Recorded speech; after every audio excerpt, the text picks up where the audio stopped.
Hi, so this video is going to be an intro to this channel.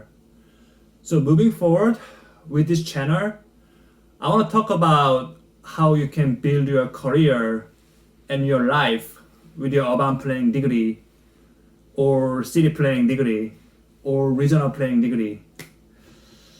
So last week I saw this movie, The King of Staten Island, because I love Pete Davidson. I want to be a vulnerable guy like him, so why not? And this movie, there is this scene where this woman who is a friend of Pete Davidson, and she was talking about she becoming a planner to make Staten Island a better place to live.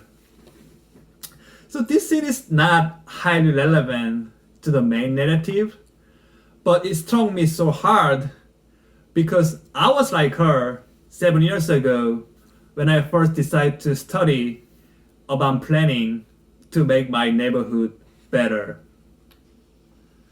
So I looked back at my past 7 years where I first looked into a bunch of planning schools to apply, and I took GRE, and I wrote a SOP, the statement of purpose, and I applied to schools. I got in, I graduated, I got my first job after school, and simultaneously with my first job, I also worked on my GIS certificate, and I got the certificate.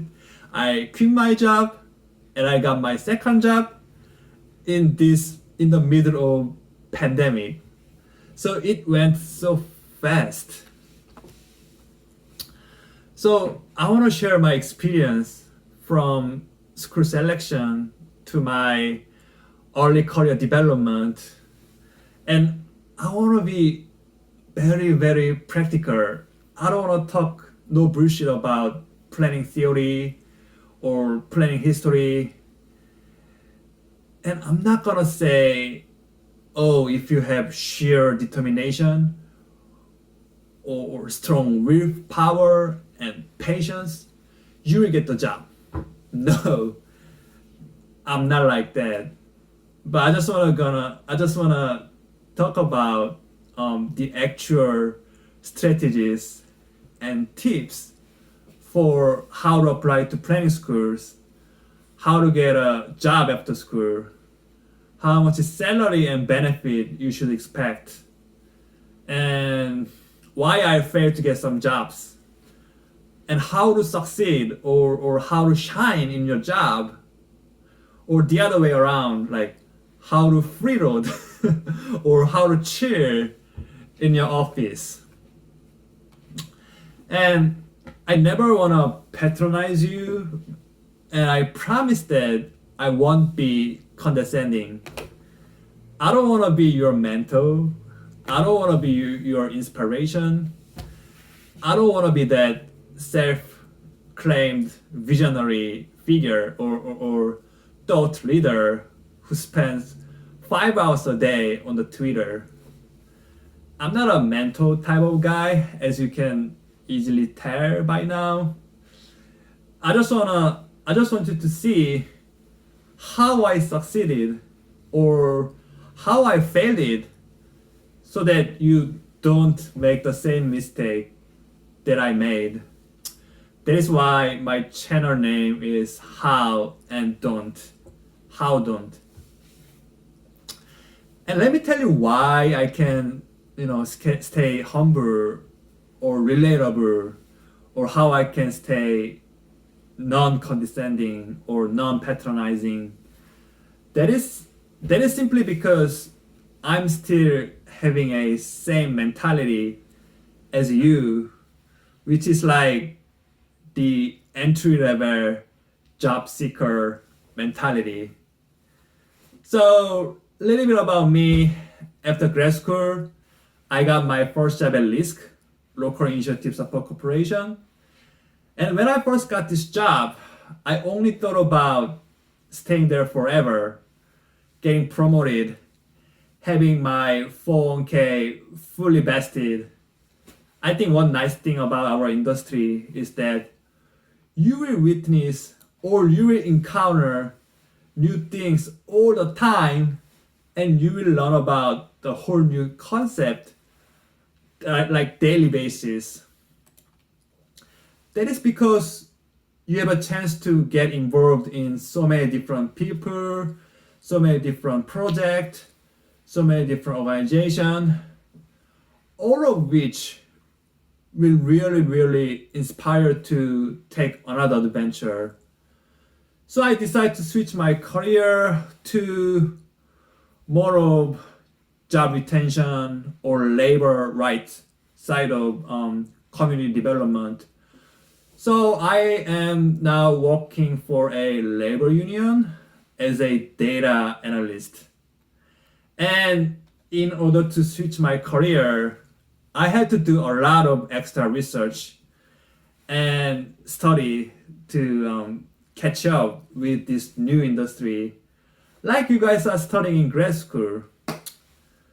So once again, I got this grad student mentality, even though I'm not a grad student anymore, or this entry-level job seeker mentality. And I quit my job right before this pandemic, and I got my new job in the middle of pandemic. So I was suffering, you know. I was freaked out, getting nervous. So I really feel you if you are now struggling to get a job. And by now, I kind of already know that I will switch my career again, like 2-3 years later. In case my current boss watches this, hey boss, I'm not saying I will keep my job right now. I like my job very much. I love my team. I will stay as long as you are here. I love my job. But eventually, what I want to do is founding an investment company which specifically invests in a worker cooperatives. You know, that is my career path. When I was at Risk, I learned about impact investing and community development finance. Now here, I'm learning about labor movement, labor rights, and I ultimately want to combine these two experiences together. So even now, I'm studying about all this concept or theory for worker cooperative. I read a paper about it and trying to meet some professionals and professors in the field. So I'm just like you. I'm still struggling to try to figure out what I am signing up for. So I truly believe that we can grow together. And one more thing that is unique about me is that I have been through 4 different planning kind of graduate programs. So I first got into Master of Urban Planning program in Hunter College in New York City for their spring admission. And I was initially waitlisted for Cornell's Master of Regional Planning program for their 4th semester.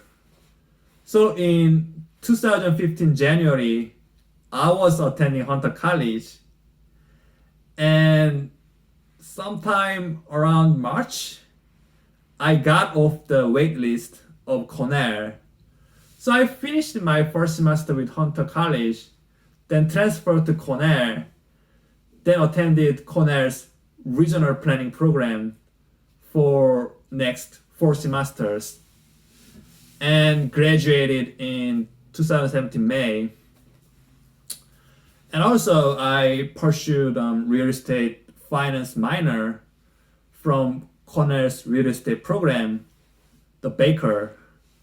I took like 8 courses from Baker, so I spent more time there rather than my own planning school. And then I came back to New York City because my first job was there.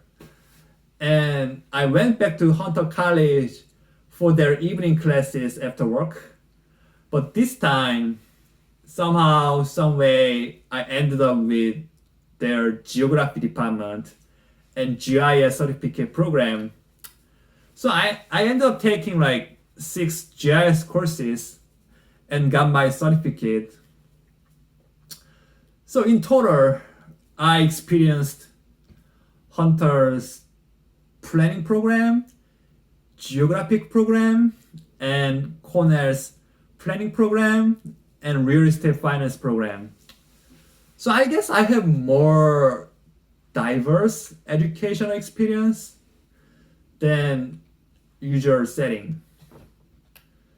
And another thing that is unique about me is that I never had a physical planning or pure planning or planning job. Even though I do have a planning degree, I never attempted to get a planning job. I always want to get a non-planning job.